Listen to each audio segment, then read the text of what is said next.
see. Okay, I think we have audio.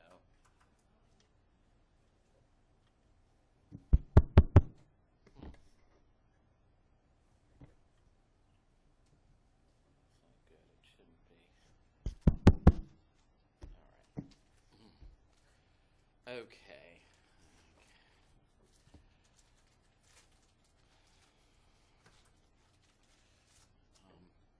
So, obviously, the pre-Socratic philosophers did not refer to themselves as that.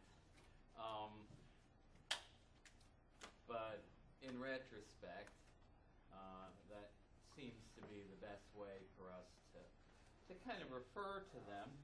And most of them were primarily occupied with problems in ontology and metaphysics, and specifically with solving the philosophical problem of the one and the many. Is reality just one kind of thing or many kinds of things? And if it's one kind of thing, well, what is the primordial stuff? And the thing is, this is the kind of thing that Aristophanes tried to portray Socrates as being preoccupied with, as being one of these nature philosophers. In that little clip from Aristophanes, you notice the first thing the Socrates character does is deny that there's a Zeus, and then he tries to get out a naturalistic explanation for why it rains. And of course,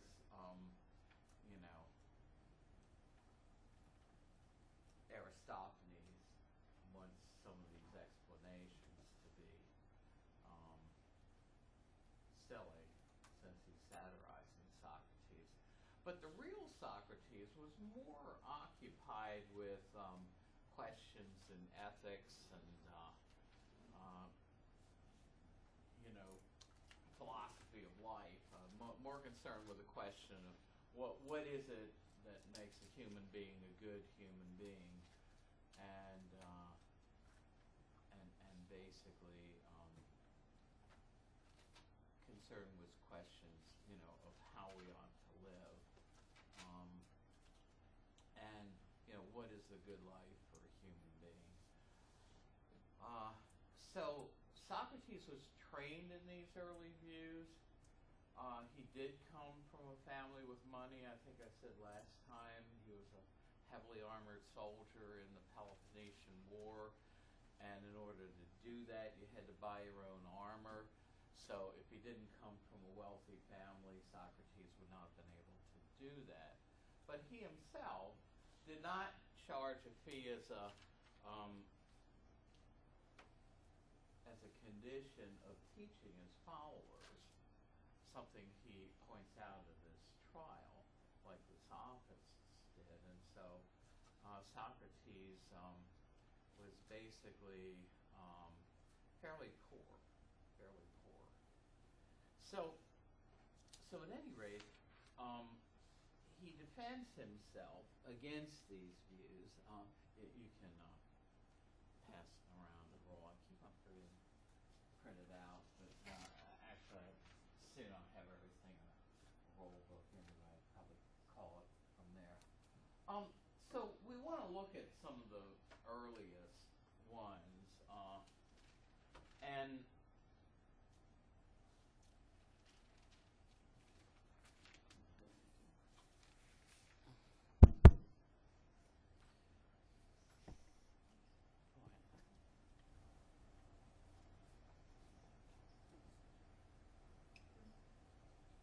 hello. All right. No, I get a message when it's not getting any audio. So, but I always look at the integrity file as icing on the cake. I don't require that you watch any of them, but they're there as an additional resource. So if it helps you to go over a whole lecture or parts of a lecture. They're there for you, basically. So, note that these dates, of course, the C means what?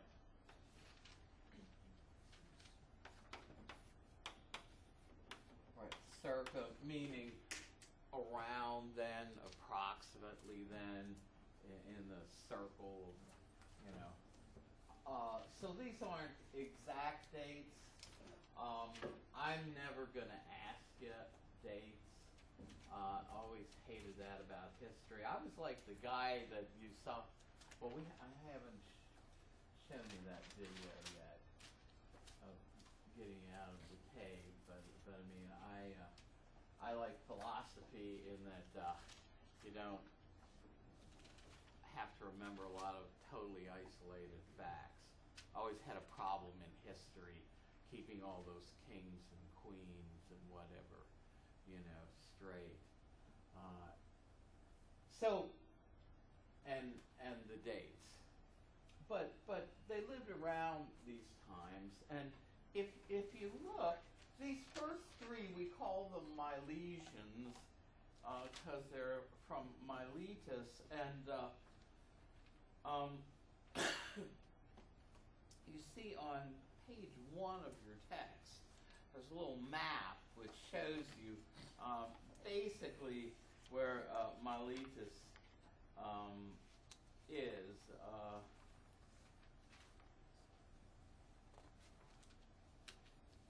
It's a little city, not in Greece itself, but very close to Greece. And these philosophers knew one another. Basically, Anaximander was a pupil of Thales, and Anaximander, who we're not going to say very much about, was a pupil of Anaximander's. So, at any rate, so there was a kind of a school of philosophy in Miletus. It's often referred to as the Milesian school. So Thales, one of the things that helps us date him in history is that he apparently predicted an eclipse that astronomers know happened around 585 BC, or BCE if you prefer. And so we can put him in the ballpark. Now, when we say he predicted an eclipse, he probably didn't predict an eclipse like astronomers do nowadays, where they can say, okay, there's going to be an eclipse of the sun next Thursday, and it's going to start at 3:22 in the afternoon and be over 20 minutes later. I mean, he probably got it within maybe days, not necessarily, the exact hour or anything. Now, Thales is the answer to the trivia question, who was the first philosopher, or who was the first Western philosopher. Aristotle calls him the founder of philosophy.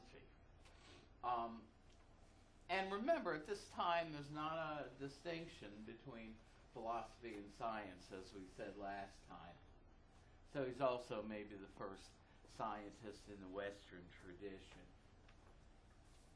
Most of his works, and most of the works, especially of the earlier pre-Socratics, have been lost to history. Maybe we would have more of them had the famous library at Alexandria not been burned down, but it was. So what we have that tells us something of what they believed are literal fragments. In other words, we have pieces of some of their books, literal papyrus fragments. So we know part of what they advocated and said from those papyrus fragments. And also, what has been lost to us, these works of these philosophers in the present day, at least some of them were around, or bigger parts of them were around, when people like Aristotle lived. And so Aristotle, remember, he wrote books on botany and physics. He was interested in scientific subjects, even though Socrates was not. Socrates, like I said, was trained in the views of these earlier philosophers, but he himself wasn't too interested in working on those problems that preoccupied these philosophers. And so we find some quotations from them and some paraphrases in Aristotle's works. So are other sorts for knowing something about what they believed and what they said were from Aristotle. The fact that he studied them. Well, I think I maybe said last time that one approach to, I made this point to my evening class. One approach to the study of philosophy, to doing an intro course, which was really in vogue in like the 19th and early 20th century, was called a problems approach to the subject. Bertrand Russell wrote a famous book on the problems of philosophy, and there were a number of texts who structured their approach to the subject not topically, like we're going to do, or historically, but they taught an introduction to philosophy that centered around the big problems that philosophers have struggled with over the history of philosophy, and this was one of the first. Some of the other ones, and you don't need to write these down, were things like the problem of universals. In the Middle Ages, are universal essences, like the essence of a like triangularity, tableness, are they real, or are they just real in name only, just concepts? Well, this fight went on in the Middle Ages, and it really was rehashing, and we'll see this when we study Plato's view of the forms, of the debate between Aristotle and Plato over whether the forms, the essential natures of things, had a real existence independent of thought, or whether they just maybe existed in things but not in some separate world like Plato wanted to make them. And so, there are things like the problem of universals. Closer to our present day, Descartes gave us a view of the mind that raised the issue of how on earth, if the mind as an immaterial substance is so different from the body as a material substance, how on earth can we explain the fact that they seem to causally interact in ways that jive with Descartes' view of the mind? This is called the traditional mind-body problem. Then closely related to it is the problem of other minds. One problem which we will touch on is the problem of free will. How can we defend our claim to have enough free will in our choices to be morally responsible for what we do? Or don't we? Are we wrong to think that we're morally responsible for what we do because we're determined to do everything we do? Well, so one approach to the study of philosophy that it fell out of vogue because of some things that Wittgenstein in his later days, and philosophers influenced him, said about philosophical problems, many of them being pseudo-problems, not real problems that need a solution, but problems that we get into because we're befuddled by language. And so we need not to solve them, but to dissolve them, to show the linguistic confusions that give rise to some of our philosophical problems. That's a very 20th century approach to philosophical problems that made many of them pseudo-problems, false problems. And so the problems approach to introducing philosophy kind of went out of vogue. But one of the earliest problems that philosophers wrestled with was this problem of the one and the many. Is reality at rock bottom ultimately many things, irreducibly many kinds of things? Or if we really had a deep insight into the nature of things, would we find that ultimate reality is really one kind of stuff? And so, though there appear to be many kinds of things, is ultimate reality just one kind of thing? Okay. Did the roll go all around? Or anybody? It always misses somebody. So Thales had his own solution to this. And here again, we may dismiss out of hand what they had to say, but realize that back then it took as much creativity to formulate some of these alternate views of reality as it does for a cosmologist today to come up with a new theory of the universe, or at least it was. These represented a big step. So he claimed that there is one basic substance, and that substance is water. And it's not a bad candidate if you think about it, right?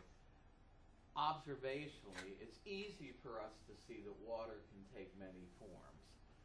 A solid, a liquid, and a gas, and we've had all of those forms coming out of the heavens recently, messing us up. I wasn't too thrilled to wake up at 6 o'clock in the morning yesterday and call Coppen's line and find out that there was a 10 o'clock opening, and my first class begins at 10 o'clock over there. So I thought, okay, it's business as usual. So I got to slip and slide on into Coppen this morning. That was yesterday. So water can take obvious forms, but he speculated, though, that it may have less obvious forms, that rocks, wood, etc. And I mean, if you think about this, I used to, I still have it, although I'm not using it. If you put a kind of a wet log, sometimes, maybe if wood wasn't covered up out in the yard and it got a little snow on it and it's still a little wet, you throw a wet log in the fireplace or in a wood stove. Well, what comes out of the chimney? Well, it's kind of a combination of white steam and some smoke, while that log is still wet. So, I mean, it's maybe easy to see that not a whole lot of distance between steam and smoke if you're just trying to observe things, with your eyes. And also, I mean, we know for a fact that things like cucumbers are, 98% water, or it's some ridiculous percentage, And so, maybe he's not too far away. Now, Aristotle thought that one reason why Thales might have picked water is its being essential to living things, right? Necessary for the nourishment of plants and animals, right? That's why with these space probes, we're interested is there any water on Mars? Because that might tell us whether Mars once supported life.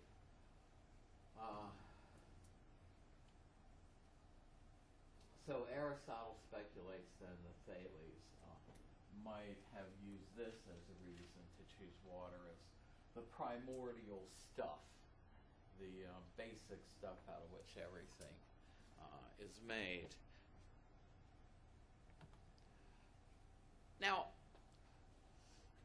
here's a case where, remember, when the only thing we have of these guys are like isolated fragments, it does leave a lot of room for speculation among experts as to what this cryptic quote from a particular pre-Socratic philosopher meant. And so there is disagreement among the experts as to what they really meant by some of these things. Now, when Thales says all things are full of gods, one thing, the way I used to personally interpret it, it is he was advocating some form of what we call animism or primitive animism. I mean, that's a view that some jungle tribes still hold on to today. That basically things that we would look upon as inanimate objects like trees and rocks actually are inhabited by spirits. You know, all things are full of gods, there are spirits and things. That's the way I kind of interpreted him. Your book's kind of in line with the sort of thing I was thinking about. Trying to say he's getting us toward the direction of naturalistic explanations for things, but he's not totally out of the old mythological framework of thinking about things, that there are gods in things. And that's kind of the slant, that the writers of your text take. What's in the slides is another view of experts on this that was advanced in the text that I basically based these slides on. And what they say is maybe he's trying to get at a point that he doesn't have the language to completely express, but the point is that things in nature have a causal principle within themselves that accounts for why they do what they do and explains things in nature rather than the external agency of deities intervening to cause things. So it may mean that they have a principle of action in themselves and that we don't have to look outside of things in nature to explain why they exist and how they work. That is the appeal to the agency, the activity of external deities is unnecessary. Things have a causal principle within themselves. So this way of interpreting his claim that all things are full of gods makes him kind of trying to explain the fact that within things themselves, there are causal principles. So this way has him kind of advocating a sort of naturalism.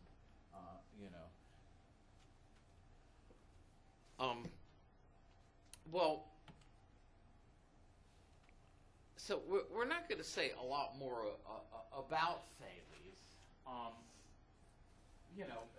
Basically, the four-element theory was around then: earth, air, fire, and water. When I was in college, there's a band called Earth, Wind, and Fire. They got three of them in their title. Maybe they thought four was a little too much. used to be in the old days of radio. We had DJs like Kirby Scott and Johnny Dark. Those were made-up names, and the thought is, if you're going to be a DJ, you need only 3 syllables, you know. So maybe they thought we only need 3 elements. We don't need 4: earth, wind, and fire. Well,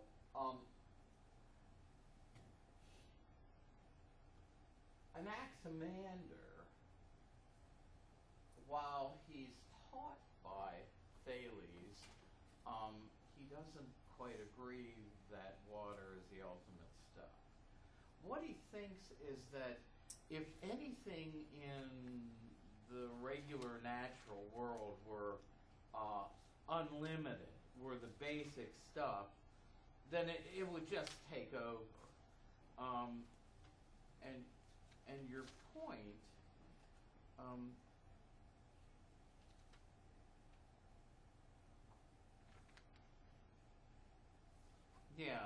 this is made in your text on page 4-6. On page 16. For Anaximander, the ultimate stuff behind the 4 elements could not itself be one of the elements. It would have to be unobservable, unspecific, indeterminate, something or other, which he called the boundless or unlimited. But also he thought that if ultimate reality were any of... Okay, that's a good idea. Now don't write this. I like to call them the big 4. But nobody else does, okay? You refer to them as the big 4. Now you guys gotta watch out, man, Just about all of you have a better phone than I do. Kind of see one of these phones, set it up, increase, improve my heart. You guys know I would never do that. I might get calls too. Sometimes I forget to turn the phone off.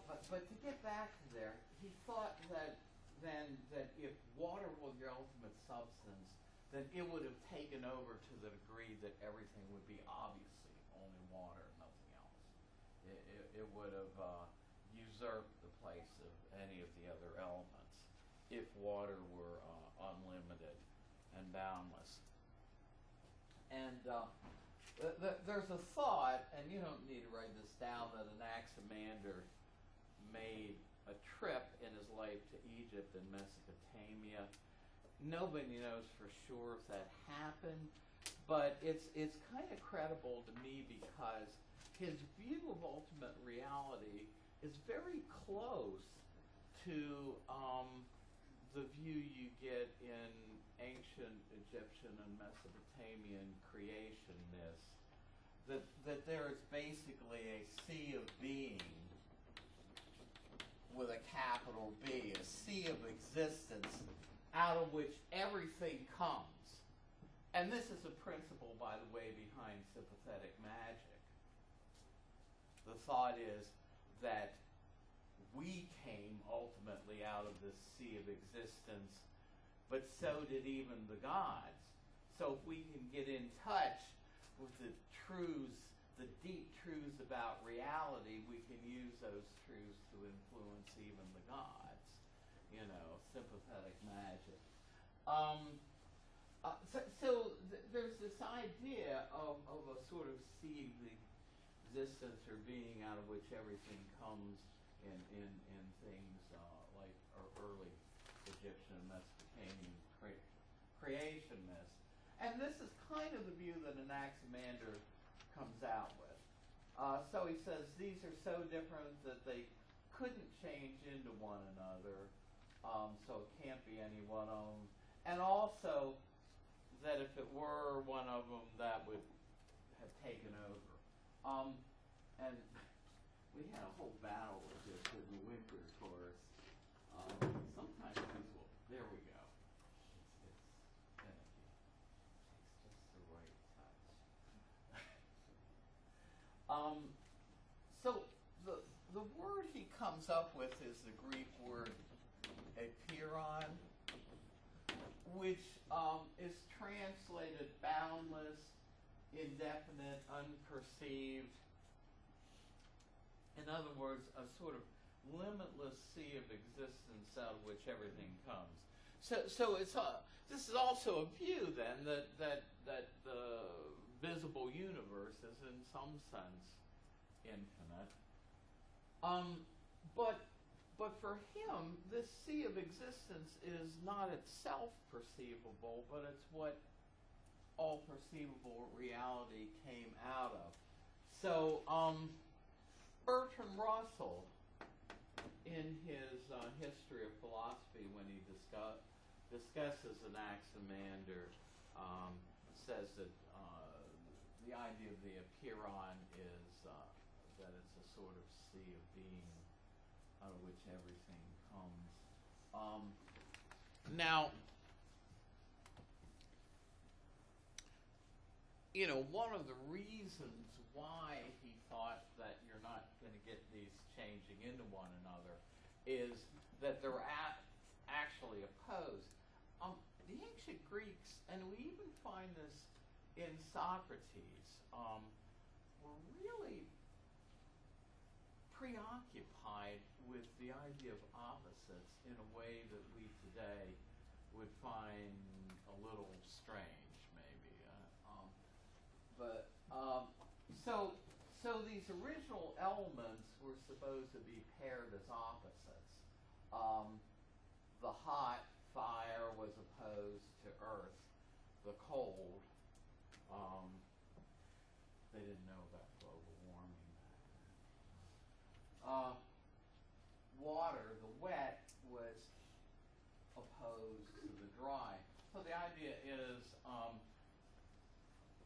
opposites, rather than turning into one another, would cancel out their opposites. They knew that, water.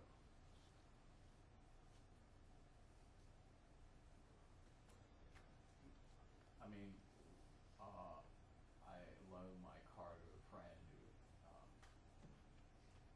that's one of the reasons, that's why I was helping somebody out in 10-degree temperatures who was stranded, and her total transmission went up. It's going to be like more than $2,000 to get a used one put in. And so we were saying how good it was that we had all this wind last night that evaporated the water, so the streets are not icing over. We don't have black ice. But right, the air, kind of does in the water. The dry evaporates the wet, and the wet makes other things. So they would cancel each other out. And this, of course, is a principle behind. I have this fancy pair of Sony headphones that I bought for the plane, because sometimes I, fly, and that's how noise canceling headphones work. You've got a sine wave. That's the sine wave of the audio wave, right? And so you have an electronic circuit in there that reproduces the sound of the background noise, but 90 degrees, I think it's 90 degrees out of phase, so when one's peaking, the other's, and it mixes the two signals together, and they cancel each other out, and so it cancels out the background noise. And so they knew this principle even back then, that opposites tend to cancel each other out rather than turn into one another. Now, don't worry about the BW and X. That had to do with a point they made in the text that we don't need to worry about. But at any rate, the idea is that everything comes from this boundless sea of existence. Now, you say, well, how do we get the diverse elements that we now have from this sort of homogeneous sea of being, right? And now here again is an area where the take on it in your text is different from the take you find in these slides. And I'm not trying to confuse you too much, but on page 17, they speculate that he held that maybe one singular event was responsible for the elements being separated out as individual elements from this sea of existence. Anaximander seems to have imagined the boundless, that is the apeiron, as originally moving effortlessly in a great cosmic vortex that was interrupted by some disaster, something like a Big Bang, and that disaster caused opposites, dry and wet, cold and hot, to separate off from the vortex and to appear to us not only as qualities, but as the four basic elements: earth, water, air, and fire. So they think that there was like a one singular cosmic event that separated out the elements, kind of like the Big Bang. I kind of like the take on it that this text gives. Sometimes I give blood. I'm a universal donor, right? So maybe I have a little more moral responsibility. But at any rate, they like my blood. They're blood. At any rate.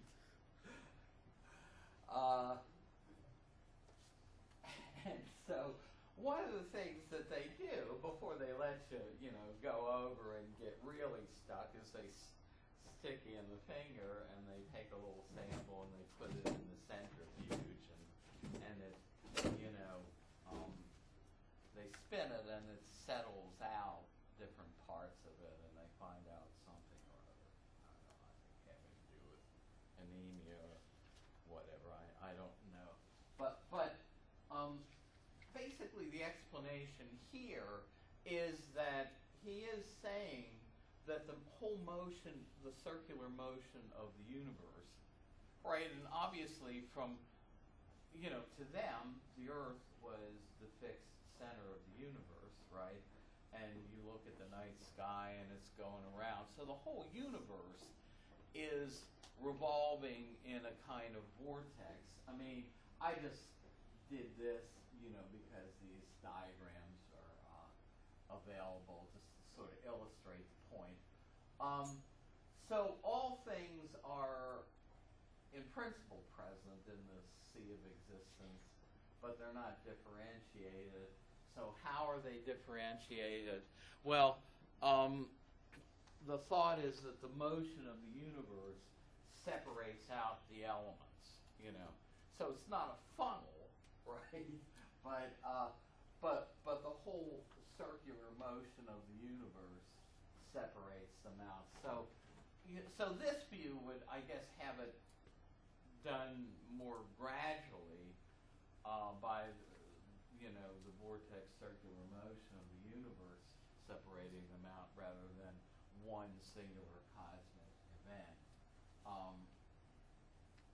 And so, at any rate,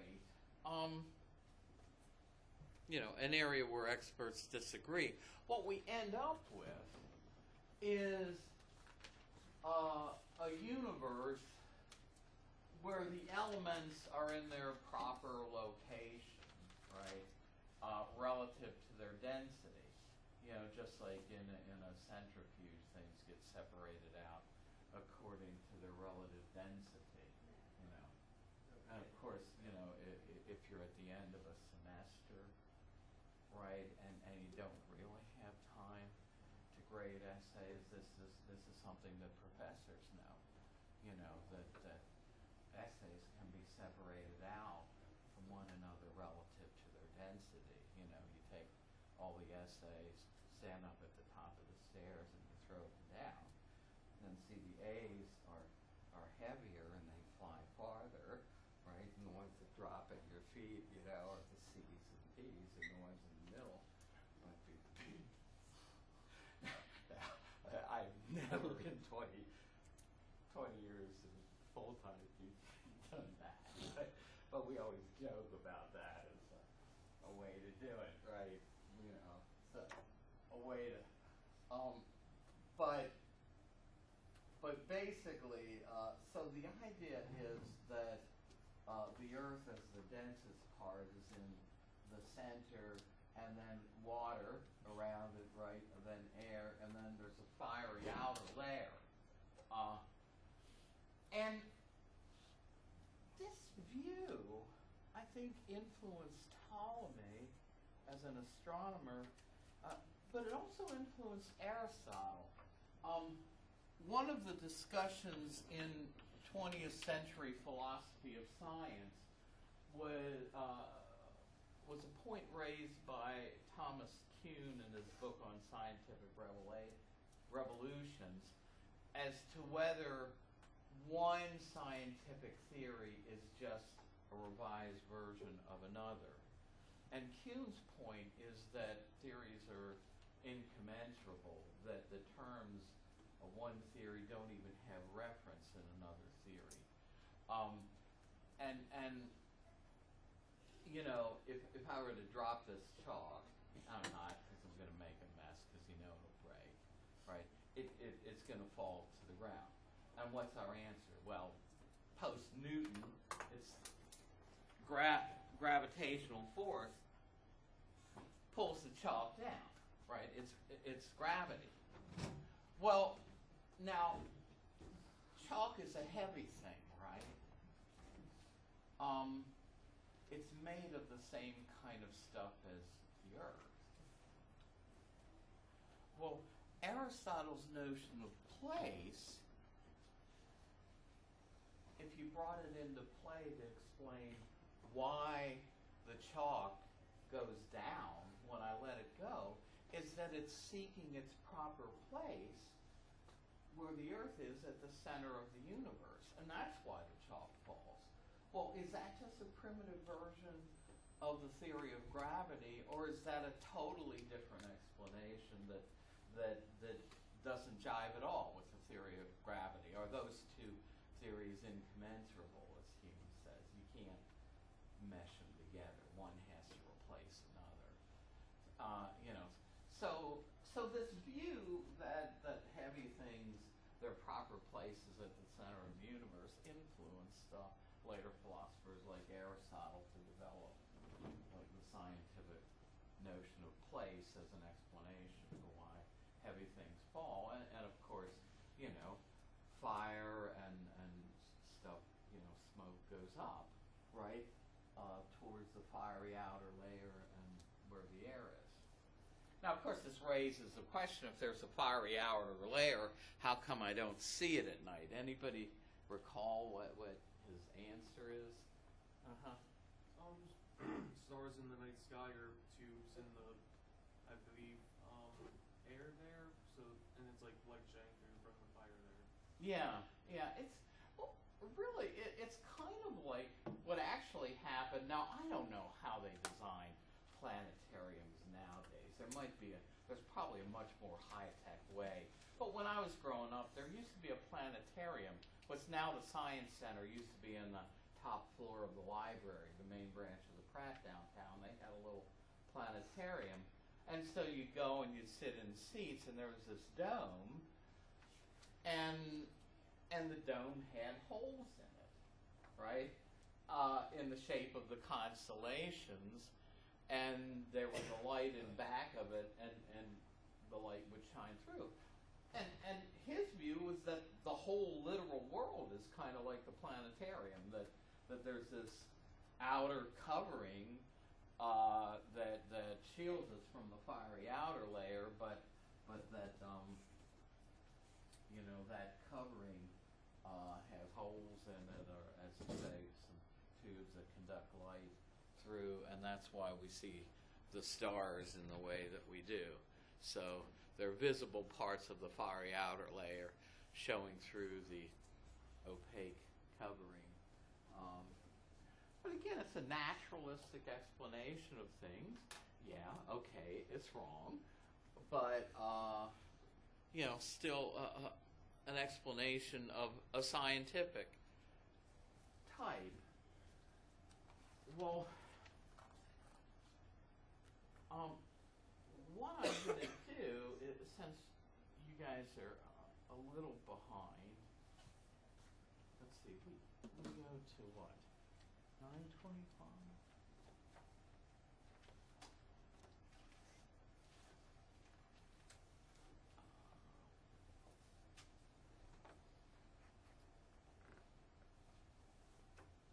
I think 9:25. Yeah. Yeah. So I'm going to at least try to get through maybe a little bit of Heraclitus, kind of catch you up with the evening class, because you're behind them, because we had that morning where I didn't make it in. You're behind them through no fault of your own. Okay. So Heraclitus and Parmenides were two pre-Socratic philosophers who held opposite views of the nature of reality. Here again, one was not the student of the other in this case, but they knew one another. And Heraclitus holds the view that says everything in reality is in constant flux and change. Everything, as Plato later stated it, isn't even self-identical. It never is itself. Everything is in a state of becoming something else, of changing to something else. So there's no stability in reality.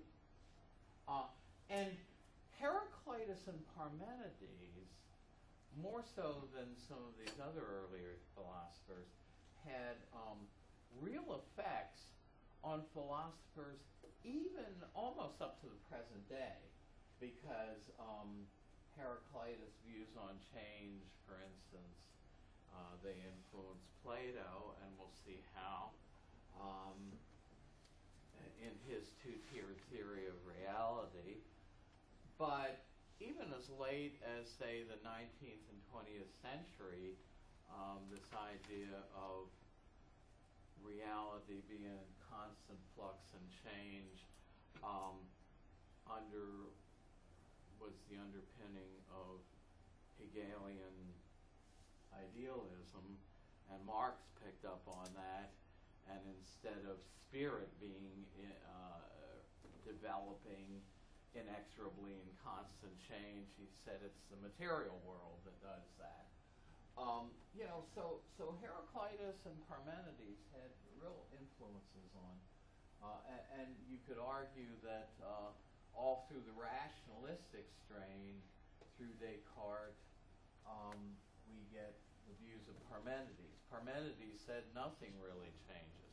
Ultimate reality has to be eternal, stable, unchanging.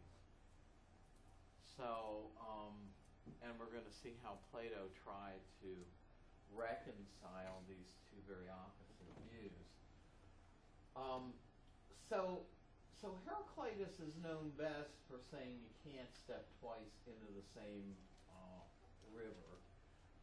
Obviously the waters are in constant motion, so no matter how quick you are, if you put your foot in the second time, they will have changed, right? So in some sense, they're not the same waters. However, he did know that rivers obtain an identity as one and the same river. The Nile River continued to be the Nile River, and other rivers by him. So we're going to see he has a bit of a more complicated view than that. He thinks that there is a unifying principle underlying change or tension between opposites. and that he labels the logos. So it's the logos that gives identity to this river as one and the same river. Because I mean, when I was in college, sometimes we'd go tubing down the Gunpowder River, right? And today, you could say, well, hey, when it gets warm, we ought to go tubing down the Gunpowder. Nice way to spend a warm afternoon. Well, the idea is that somehow the Gunpowder River that you'd be going tubing in this summer is essentially the same Gunpowder River that I went tubing in, years ago, and it retains this identity as that. Well, Heraclitus knew things like this, so he knew there had to be a unifying principle underlying change, and he labeled this the logos, and wisdom is knowing this. It's knowing more about the logos. So for him, reality itself is illustrated by the fact that river waters are constantly changing. Reality is in constant flux and change. But here again, he held that there's a principle of oneness, that throughout the constant change, it preserves its identity as the same river. So, and here again, he's fascinated also with opposites, as we'll see in just a moment. So you can't step twice in the same waters, but there is a sense in which I can go over and step twice in the Gunpowder River, right? This identity. So he's fascinated with opposites, and these are some of his own examples. Now he didn't have, I guess he did have pens then, because they're growing on papyrus. The same pen can draw opposite types of lines, straight and crooked. Now we look at this stuff today and we think, okay, this passed for a deep insight into the nature of things. But it did. Somehow the idea that you can have a unifying factor, unifying opposite or opposites, appear to them a big insight into the nature of things. Seawater can have opposite properties, right? Healthy for fish, unhealthy for us. I mean, we can't live in it like fish live in it. And this was one of his own illustrations, right? So here you've got one and the same thing having two opposite properties. Or, again, the same road, if you're going up a mountain. I had a adjunct teaching job when I was in grad school, teaching at a women's junior college down there 6 miles from Lexington, Virginia, where VMI is located. And I would have to go up and over a mountain called Afton Mountain in order to do that. I never got tired of that drive. Beautiful, but sometimes treacherous. It was so bad that even back then, in the 80s, they had actual lights embedded on the side of the road because sometimes the fog got so bad, that's the only thing you could possibly see that would keep you on the road going over the mountain. But as I was going up, the same road was going down for the people going down the mountain. And so the same road can have this, two opposite properties of going up and going down at the same time. And again, to us, this does not appear to be a big insight into the nature of things, but somehow he was fascinated, with the fact that the same thing can have these two opposite qualities attributed to it. Now, here again is an area where people who write on these philosophers disagree. What did he mean?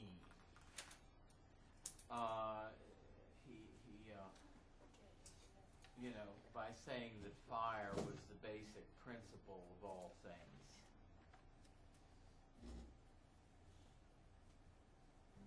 And you get this on page 31.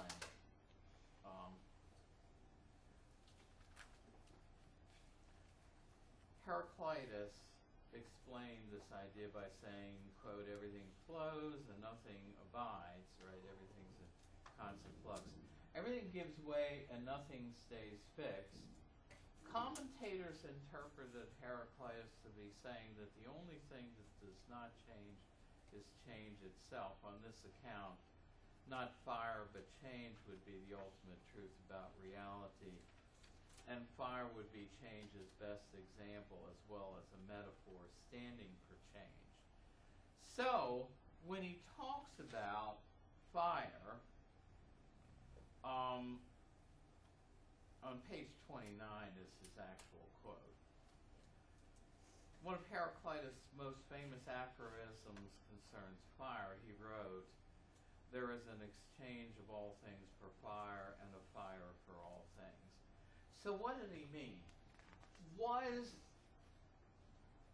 he taking one of the big four?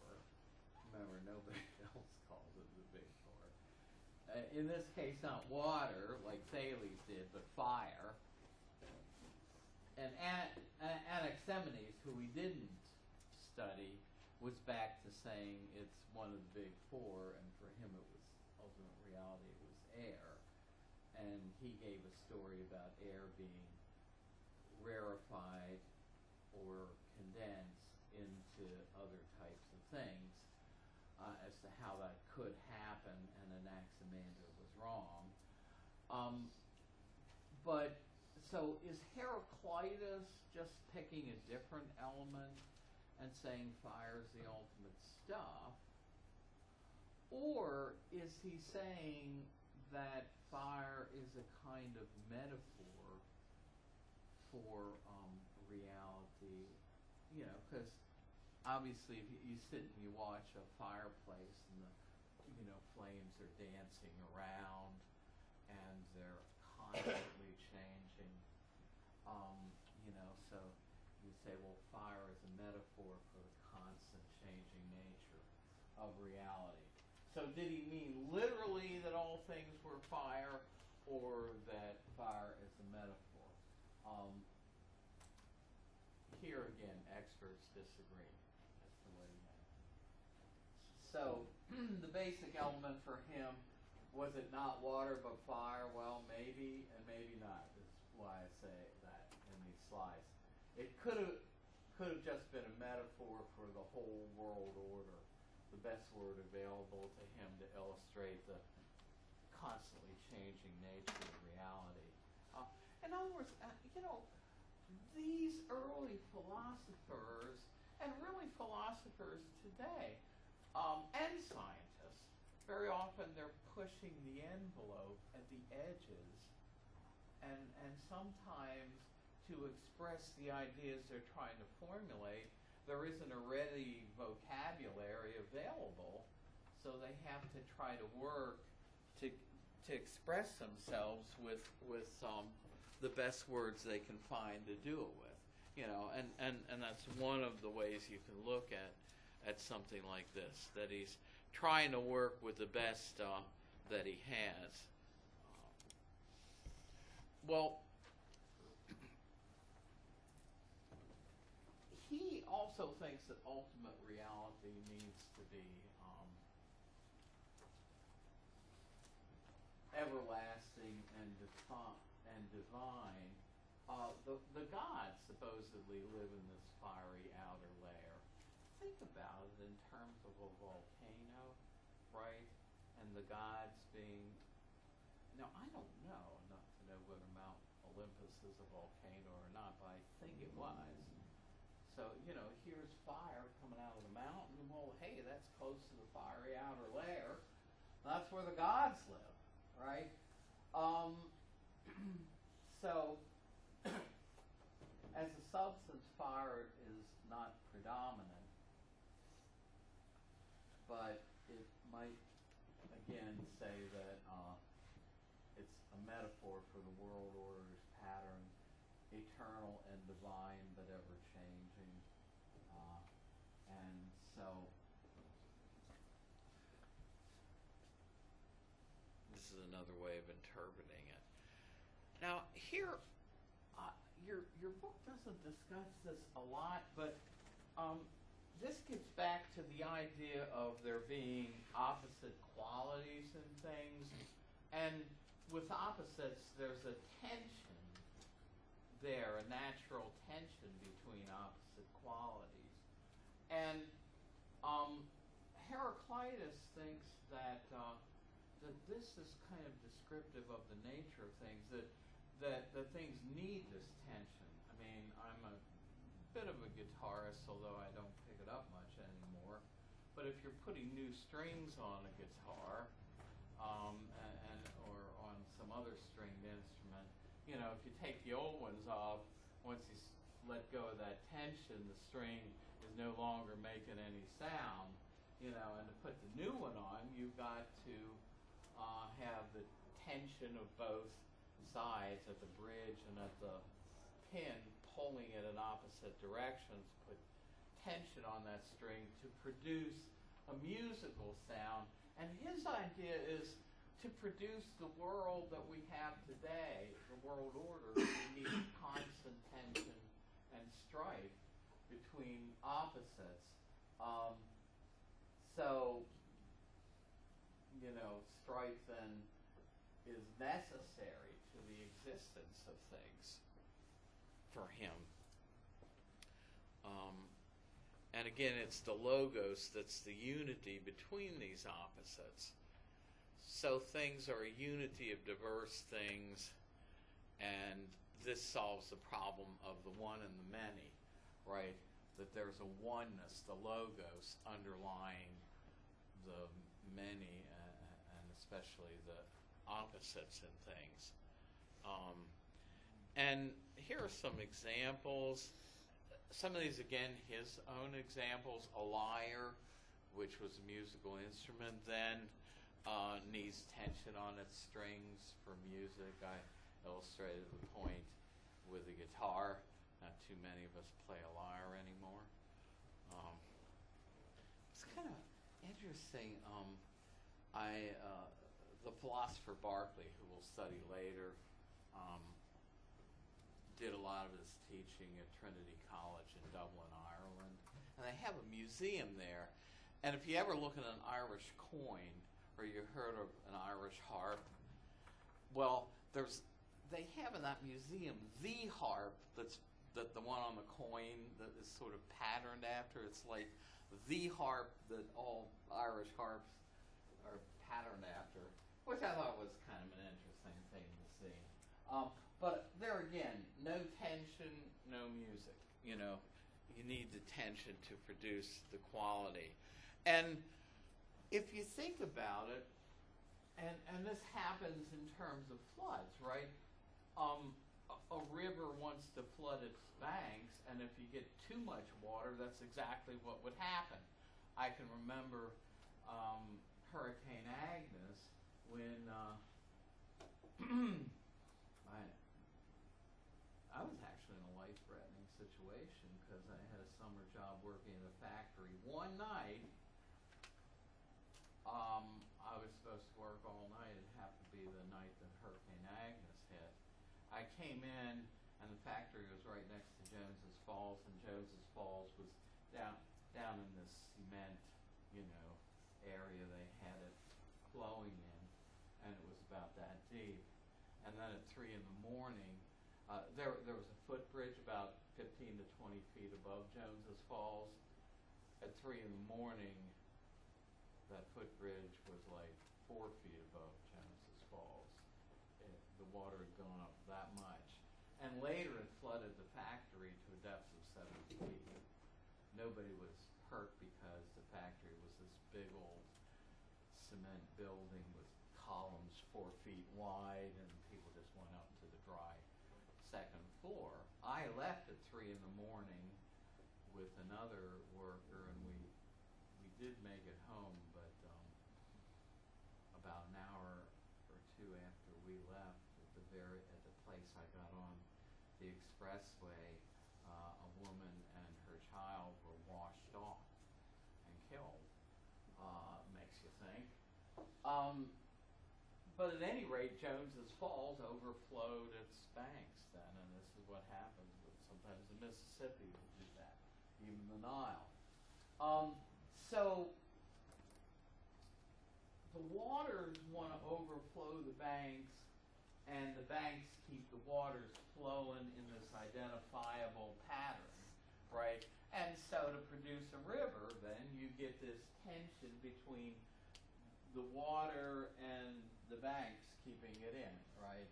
And this opposition, creates the river. No opposition, no river. Maybe have a pond or something.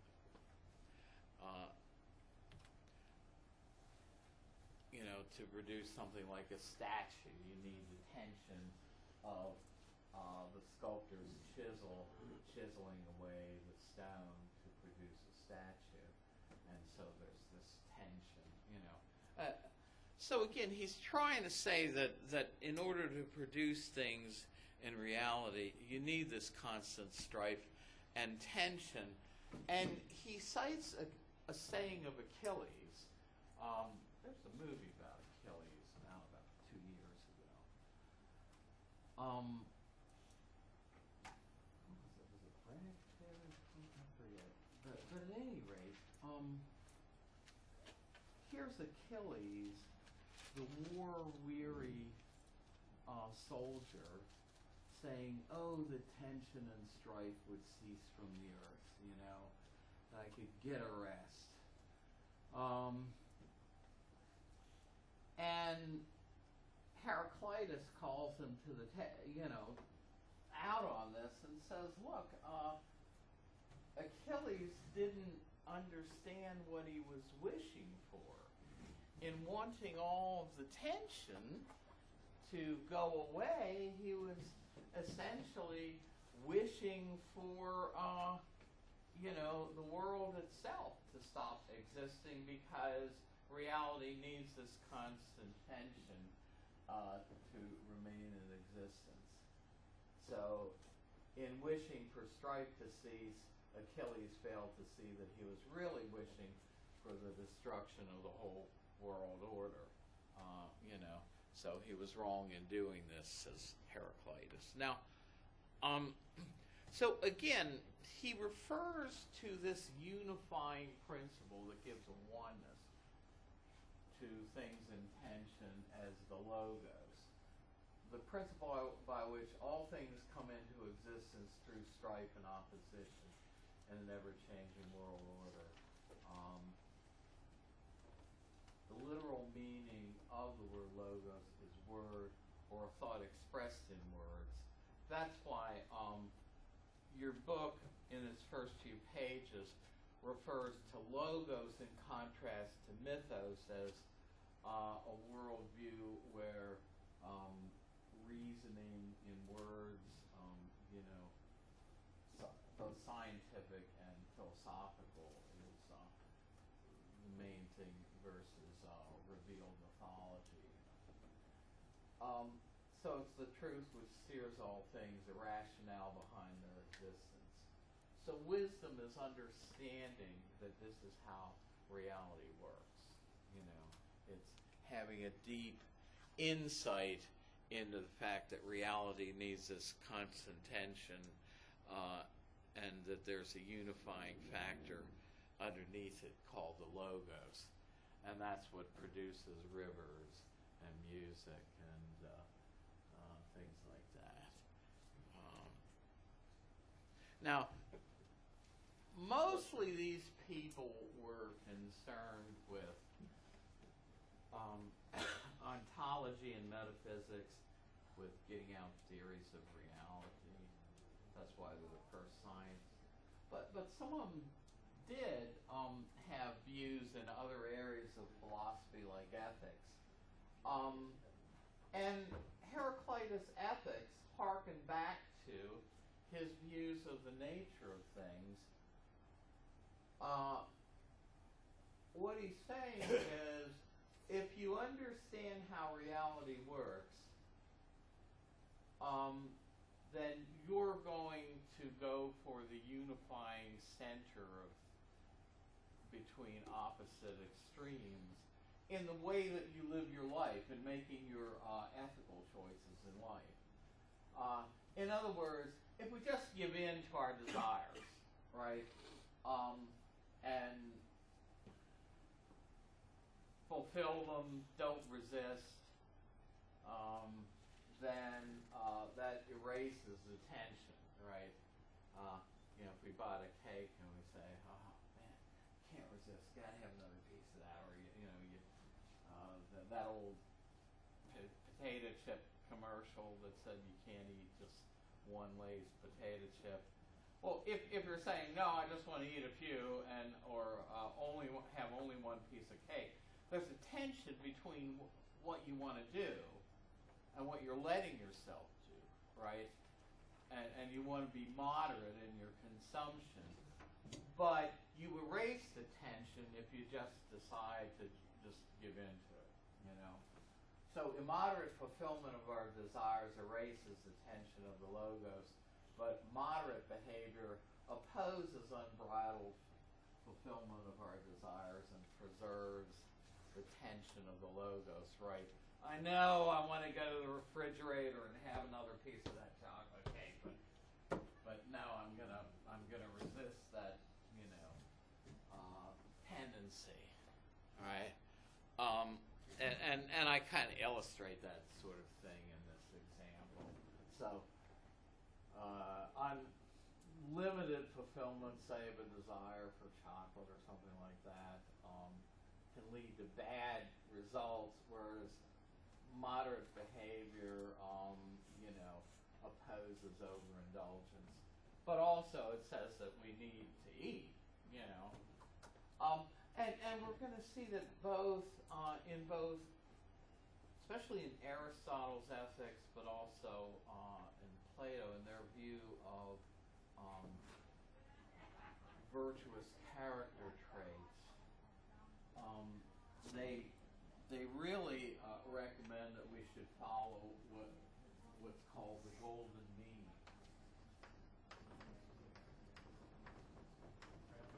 That is the middle point, live a life of moderation.